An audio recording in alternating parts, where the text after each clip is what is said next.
Olá, estamos iniciando pela TV Suprem, canal de comunicação da União Planetária, mais uma entrevista do movimento 2022-2030, o Brasil e o mundo que queremos, uma parceria da Universidade de Brasília, através do Núcleo de Estudos do Futuro, do Centro de Estudos Avançados Multidisciplinares, com a União Planetária.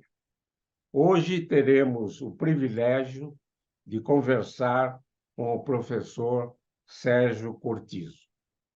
Vamos revisitar sua infância e juventude e os caminhos que o levaram a ser um pensador e pesquisador.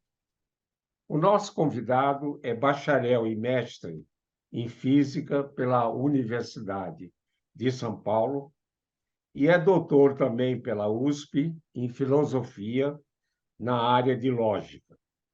Foi professor de Matemática na Universidade de São Paulo por 12 anos. É também especialista em astrolábios.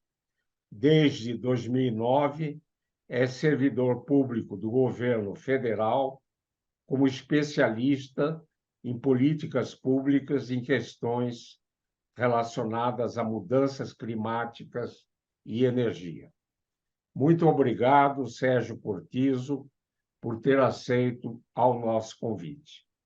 Na minha primeira indagação, pediria para revisitar a sua infância e juventude, sua formação básica e universitária e os caminhos que o levaram a ser um professor, pensador e pesquisador. Por favor. Olá, Isaac. Obrigado pelo convite para essa entrevista. Bem, minha formação, pessoal, desde criança na escola, eu sempre gostei muito de ciências exatas, matemática, física, sempre achava aquilo tudo muito interessante e fascinante mesmo. Então, quando eu tive que fazer a escolha para o vestibular mais tarde, eu terminei optando pelo curso de bacharelado em Física, que eu acho que foi uma escolha muito boa que eu fiz. Ao longo de toda a minha vida, isso faz muitas décadas já, mas eu acho que o curso de Física ampliou meus horizontes, deu uma base de conhecimento científico, racional, sólido, sem estreitar limites. Eu realmente acho que, apesar da minha imaturidade naquela época, a gente tem que escolher o curso universitário muito cedo, eu acho, na nossa vida acadêmica, e eu acho que eu fiz uma escolha feliz naquele momento. Então, eu terminei fazendo o FUVEST, com 16 anos eu vim para São Paulo estudar na USP, fazer o curso de Física. Gostei muito do curso, mas já fui me interessando ao longo do curso de Física mesmo, muito por Física e Matemática, e terminei indo mais para Matemática do que para Física. Isso ficou claro no meu mestrado, apesar de ser no Instituto de Física, meu orientador de mestrado foi um professor do Instituto de Matemática da USP, e a tese é uma coisa híbrida, Física e Matemática, mas o mais interessante, a dissertação de mestrado, já era mais matemática do que física, no certo sentido. E essa tendência continuou também. Eu terminei sendo convidado para dar aula no Instituto de Matemática, não de Física, da USP. Dei aula por uns 12 anos, 13 anos lá. E minha tese de doutorado na FEFELET, na Faculdade de Filosofia, Letras e Ciências Humanas da USP, foi em lógica, mas com muita carga em matemática. O que a gente costuma chamar de lógica matemática. Meu orientador foi o professor Newton da Costa, um lógico brasileiro famoso, que também foi uma escolha muito boa, porque ajuda a ampliar os horizontes, muito crítico em relação ao conhecimento, à natureza do conhecimento. Então, e essa base de reflexão crítica sobre o próprio conhecer, sobre o próprio conhecimento, eu acho que é muito importante. Falta muito hoje em dia. A gente vê muito esse problema das fake news nos jornais. É isso, as pessoas acreditam ou deixam de acreditar nas coisas por motivos que não são suficientes para aquela decisão.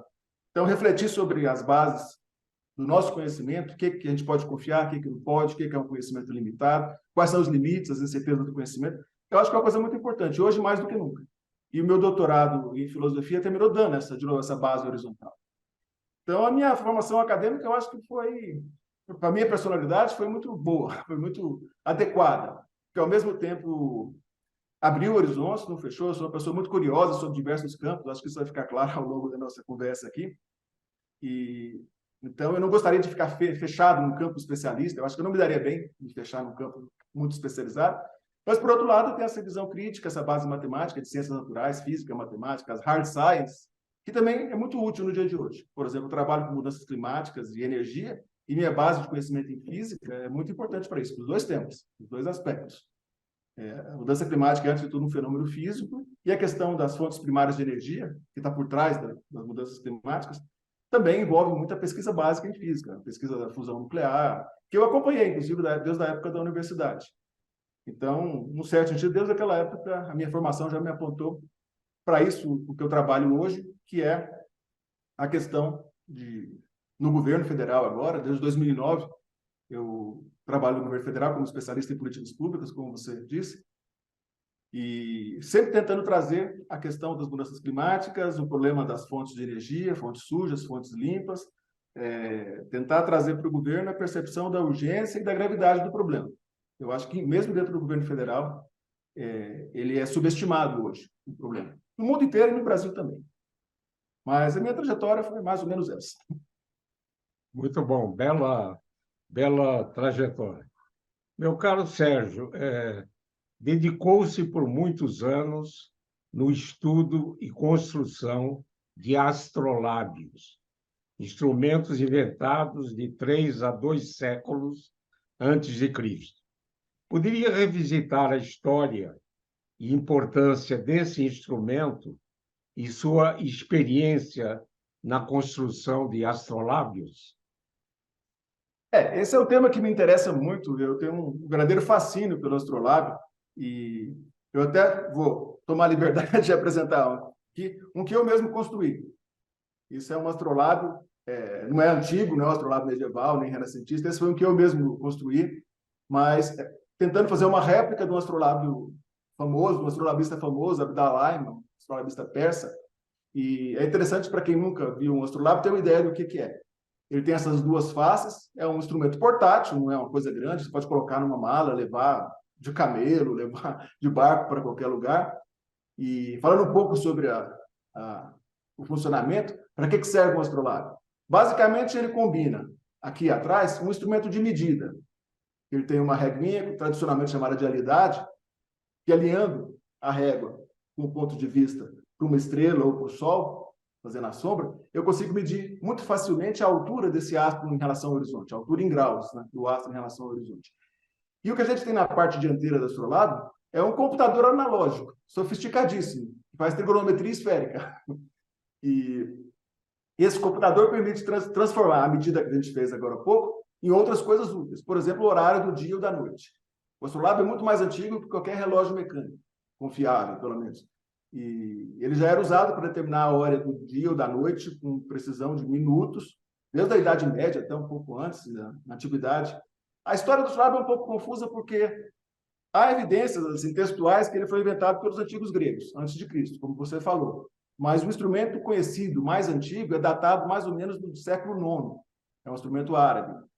E, então, tem um período aí, alguns séculos, em que a gente sabe que era conhecido, mas não tem nenhum exemplar conhecido do astrolábio que prove que ele era usado e como é que se fazia. Então, voltando a falar do astrolábio, então, aqui, ele desmonta, uma característica do astrolábio é que ele desmonta, tem essa travinha, que é chamada de cavalo tradicionalmente, porque ela costuma ter um formato de um perfil de cavalo. Todos esses termos são tradicionais. Eu posso desmontar aqui o astrolábio. Essa é a regrinha de trás, a alidade, para tomar a medida da altura. E na parte da frente, tem alguns elementos. Esse é o corpo do astrolábio, chamado de máter. Tem essa parte, que talvez seja o coração do astrolábio, que é onde realmente as coisas são mais decoradas, são mais bonitas, que é chamado de rete. E basicamente isso aqui, vou tentar chegar mais perto, é um mapa da esfera celeste. Pode não parecer, mas é um mapa da esfera celeste. Cada uma dessas folhinhas tem uma ponta, e na extremidade da folhinha está indicada a posição exata de uma estrela fixa no céu. E esse círculo excêntrico aqui é uma representação da eclíptica, a trajetória do Sol contra o fundo de estrelas. E uma coisa que encanta no astrolábio é isso. Principalmente os árabes, os astrolábios árabes, eles são uma mistura de precisão científica, matemática com arte. Para mim, um astrolábio é um objeto de arte. Isso aqui é só uma réplica que eu fiz, mas dá para ver a elegância, o bom gosto desse desenho, e é parte do astrolábio, da tradição, da mística do astrolábio, vamos dizer assim. É claro que ele pode ser feito sem esse cuidado artístico, decorativo. Como instrumento, ele funciona. Mas aí a gente deve lembrar que o astrolábio é um instrumento anterior, vamos dizer, à separação entre a astronomia científica e a astrologia. Numa época que o mundo, na Idade Média, o mundo árabe, ainda não tinha essa mentalidade que a gente tem hoje de separar a ciência, a racionalidade fria. Hoje os instrumentos científicos não têm nenhuma ornamentação. Pega um telescópio, um microscópio, são lisos, tudo limpo, para facilitar de limpar, coisa assim. Não, naquela época não. O astrolábio era ao mesmo tempo um objeto de arte e um instrumento científico. E isso reflete muito a mentalidade da época. A gente não tinha essa divisão ainda entre razão de um lado e arte do outro, sensibilidade do outro. E isso é uma coisa que já me interessa, já me atrai no instrumento. Em comparação com os instrumentos atuais, que são muito mais sofisticados, mas não são tão bonitos. O astrolábio ainda hoje, pendurando na parede da casa, fica muito bonito. Um telescópio não dá para dizer o mesmo, um microscópio, que é uma coisa muito mais técnica. Então, no astrolábio, essa rete, que é um mapa da esfera celeste, numa projeção matemática fantástica, que é a projeção estereográfica, que tem propriedades quase que miraculosas, ela gira no astrolábio sobre esse fundo, que é conhecido como tímpano ou disco, simplesmente. Normalmente, há vários desses discos dentro da caixa do astrolábio. Então, a rete gira assim. Isso é um mapa da esfera celeste, isso é um mapa da abóbora celeste visto numa certa latitude. Então, a rete é universal, ela vale para qualquer localidade do planeta. O tímpano tem que ser feito para cada latitude, por isso que é importante trocar. E ao colocar para girar os dois, um sobre o outro no astrolábio, o astrolábio faz esse movimento dentro do corpo, e o instrumento reproduz o giro da esfera celeste em torno do eixo da Terra. E permite medições exatas da posição das estrelas, do Sol, e a conversão dessas medições em coisas úteis. Por exemplo, o horário do dia e da noite, como eu já falei, ou a direção no horizonte. Eu vejo tal estrela. Será que ela está para o norte, para o sul? Eu quero ir para o norte. Eu posso segui-la? Colocando média altura da estrela, faz a conversão. Eu vou seguir exatamente aquela estrela, que nesse momento ela está apontando para a direção que eu quero ir. Numa época que não existia bússola magnética na Europa. Ele chegou da China muito tempo depois, bastante tempo depois. Então, certamente o astrolábio é um instrumento muito além de sua época, no certo sentido. A matemática envolvida no astrolábio, mesmo hoje, não é simples. Isso aqui é um mapa da projeção estereográfica, que são as horas desiguais. E ele foi usado por séculos, efetivamente, como um instrumento de medida científica, um instrumento prático, mas também um símbolo de conhecimento, de poder dos eruditos. Até aparece no Nome da Rosa, o personagem do filme sobre o livro do Humberto Eco, o personagem do Sean Connery, ele aparece usando um astrolábio na hora. E o sentido do filme, simbólico, é exatamente esse. É um homem religioso, um monge, mas que era um homem muito racional para a sua época, que não aceitava as explicações supersticiosas sobre os assassinatos lá no mosteiro. Então, eu acho que é o tipo de pessoa que realmente sabia usar e usava o astrolábio na Idade Média e até pelo Renascimento. Eu não sei se já falei muito, mas então, assim, a figura completa do astrolábio é essa. E, para mim, sempre foi um instrumento fascinante. Uma época, eu realmente fiquei, assim, envolvido com a construção, não só de metal, mas construções mais simples, de papel, de madeira. E posso ser até para poder ser usado na escola, como uma maneira essas versões mais simples, como uma maneira de trazer uma interação direta com o céu, que não seja só através de telescópios, dos instrumentos científicos. Num certo sentido, eu considero que não é bom usar uma criança, um adolescente, começar a usar um telescópio antes de conhecer o movimento das estrelas, o que a gente chama de astronomia descritiva, o movimento das estrelas e do Sol no céu. E esse conhecimento é muito útil, eu acho, ter essa noção. Desde para se orientar pelo céu, quando estiver num barco ou numa floresta, até planejar sua casa, onde o Sol vai bater, por onde, o que vai esquentar, o que vai esfriar. Tudo isso se resume a entender o movimento das estrelas, do céu, do Sol, ao longo do dia, ao longo do ano, como esse movimento varia ao longo do ano.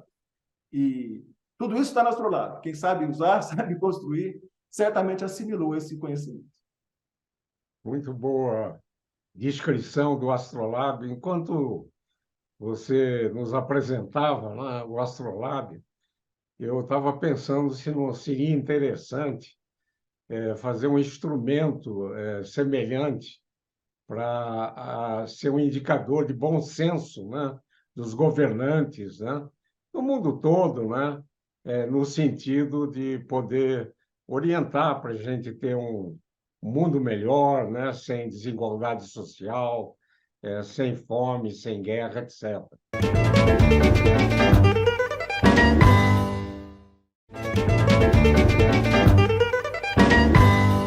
Sérgio Cortizo lançará em futuro breve o livro intitulado As Bases Genéticas da Polarização Política, onde analisa a evolução humana e a organização políticas das sociedades modernas.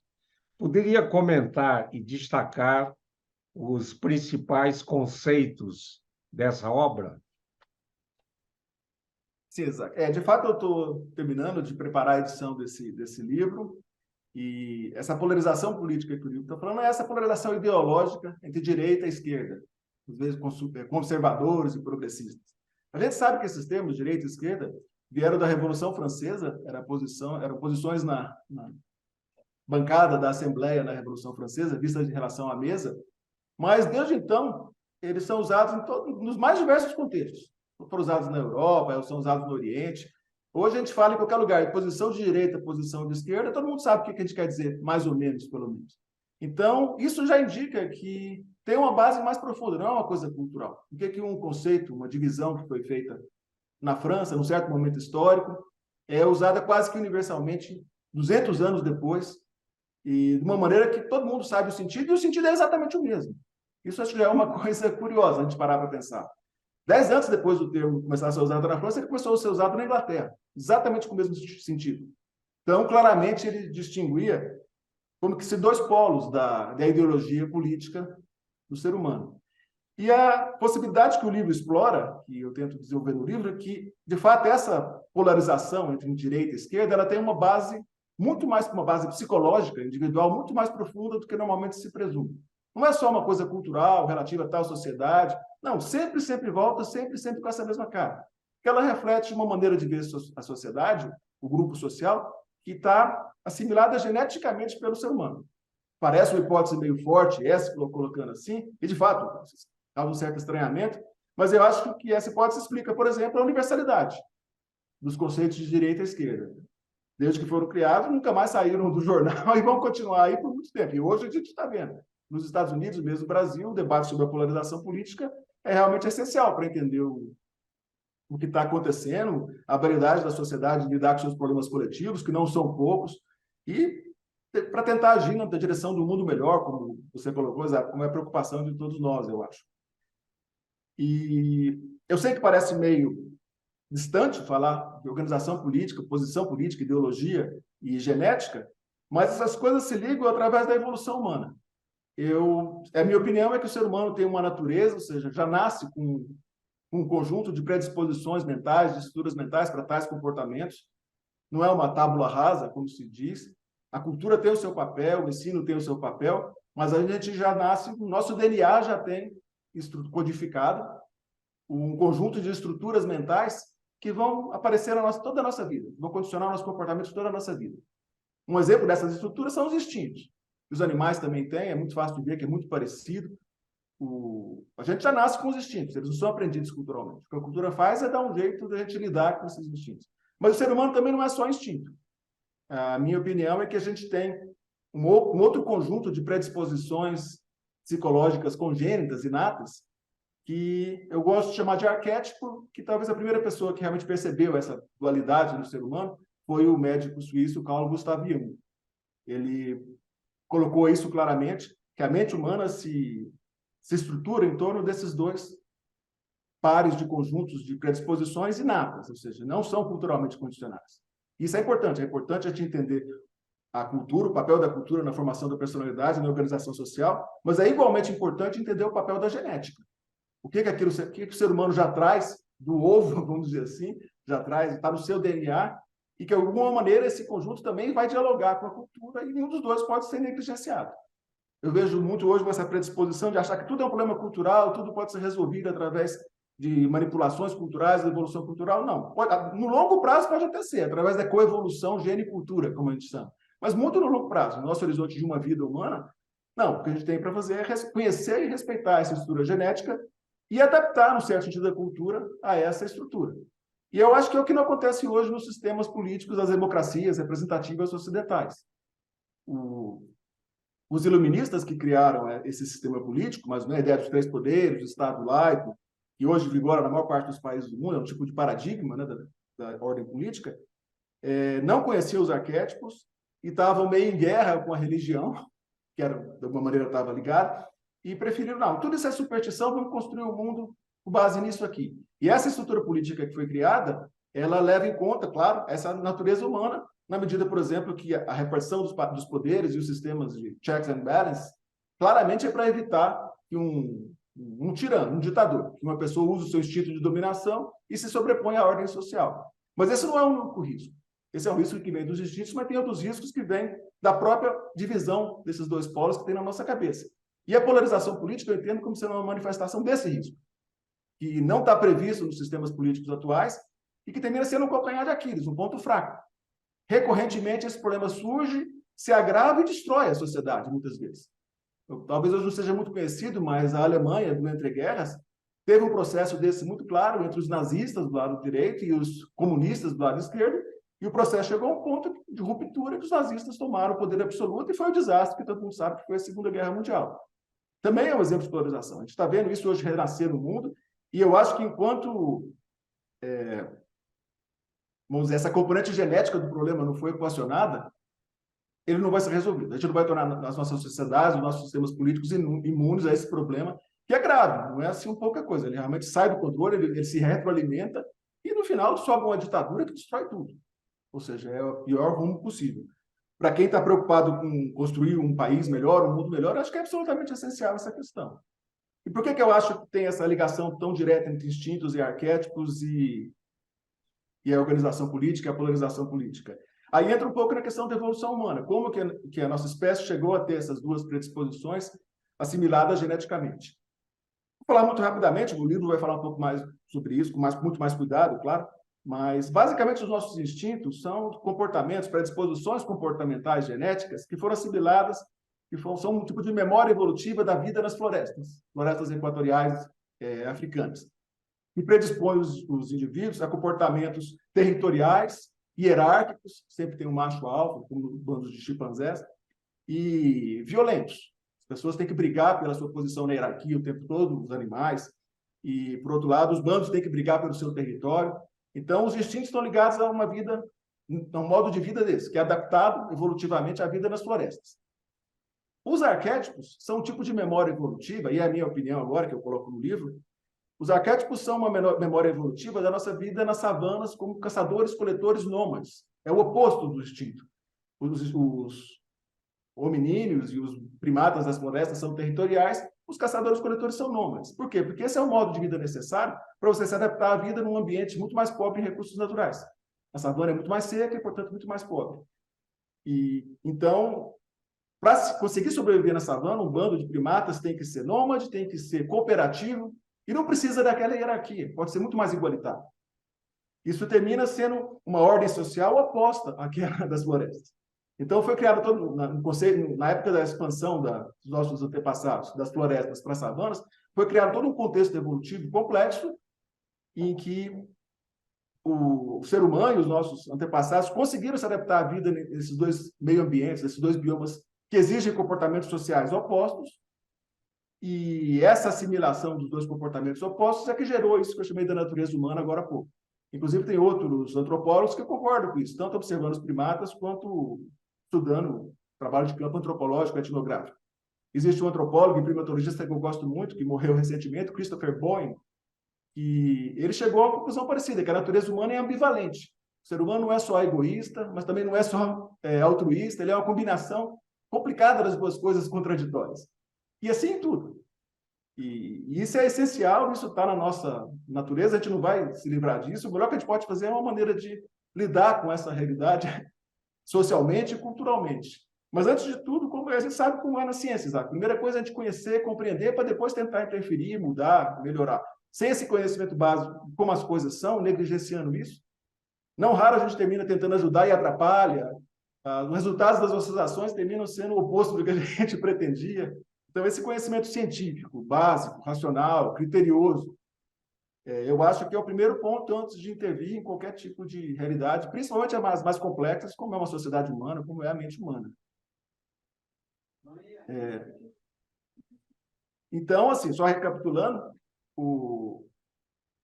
a tese do livro basicamente é essa. Eu faço retrato a natureza humana, a evolução humana, desde o último ancestral comum com os chimpanzés até o dia de hoje, e a evolução concomitante a partir de um certo momento da nossa cultura. Ciência e genética coevoluíram na linhagem humana, isso já é bem conhecido. A cultura não é posterior à genética. Esse dilema, essa contradição entre instintos e arquétipos não é a contradição entre genética e cultura, não é isso, é um problema. A contradição já foi assimilada geneticamente há milhões de anos na nossa evolução, e hoje está aparecendo de uma maneira dramática aí nos noticiários, na televisão, na forma, de novo, de polarização política. A direita ela está mais ou menos assimilada pelos instintos, por suas características típicas, a violência, a propensão para um líder único, messiânico, um líder ditatorial, e a territorialidade, temos que proteger a nossa sociedade dos inimigos externos, e a esquerda com a preocupação com a igualdade social, por exemplo, com os direitos de cada indivíduo, e sem tanto essa preocupação, tende a ver mais os outros países como companheiros, como amigos, não como uma ameaça. Então, eu acho que esse estudo não é só uma coisa acadêmica, assim, é a base necessária para uma melhoria urgente dos nossos sistemas políticos. Isso é mais ou menos o que eu tento defender no livro. Muito bom, Sérgio. Acho que o livro vai ser um sucesso, né? E vai fazer as pessoas pensarem, né?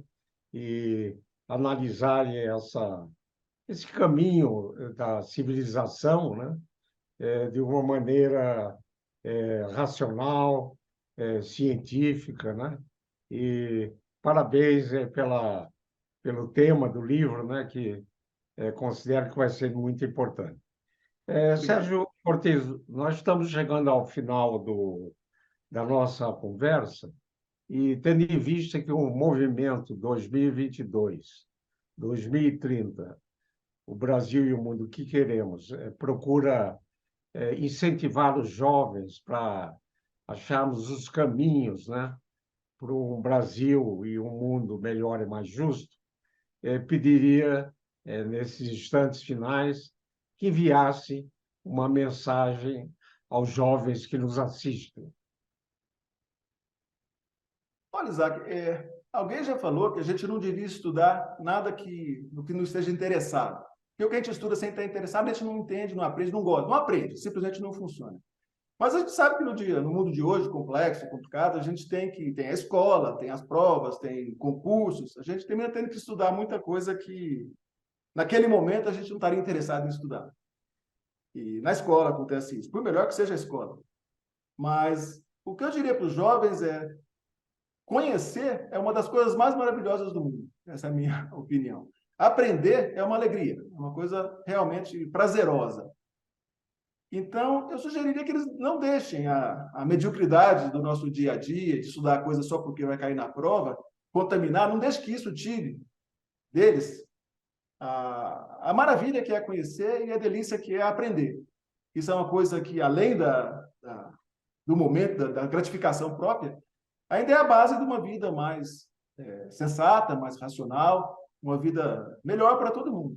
Então, não se esqueçam que conhecer é muito bom e aprender é delicioso. Não deixe que o professor chato na escola ou a necessidade de estudar para uma prova que não está querendo saber, tirem isso de vocês. Isso que vocês fazem na internet, fazendo uma pesquisa, estou interessado no projeto, vai, aprende tudo. E isso é aprender de verdade. E o resultado disso é o conhecimento verdadeiro. E se vocês olharem bem, é muito diferente do que a gente tem que fazer em outros lugares, de outras formas. E isso vale a pena investir, isso constrói pessoas melhores e constrói um mundo melhor. Não aquela coisa burocrática, a gente tem que fazer também, claro, mas são coisas bem diferentes na natureza, e o que merece mais atenção é o estudo verdadeiro, o aprendizado legítimo e o conhecimento sólido que resulta disso. Bela mensagem, acho que todos nós assinamos embaixo. Gostaria, professor Sérgio Cortizo, de agradecer imensamente essa oportunidade, né, de a gente ter tido uma conversa importante e interessante. Muito obrigado, então. Obrigado, Isaac.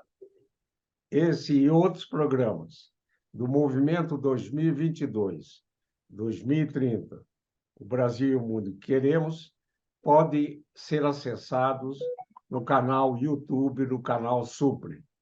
Gostaria de agradecer imensamente a todas e todos que estiveram com a gente e voltaremos a nos encontrar em uma próxima oportunidade. Até lá!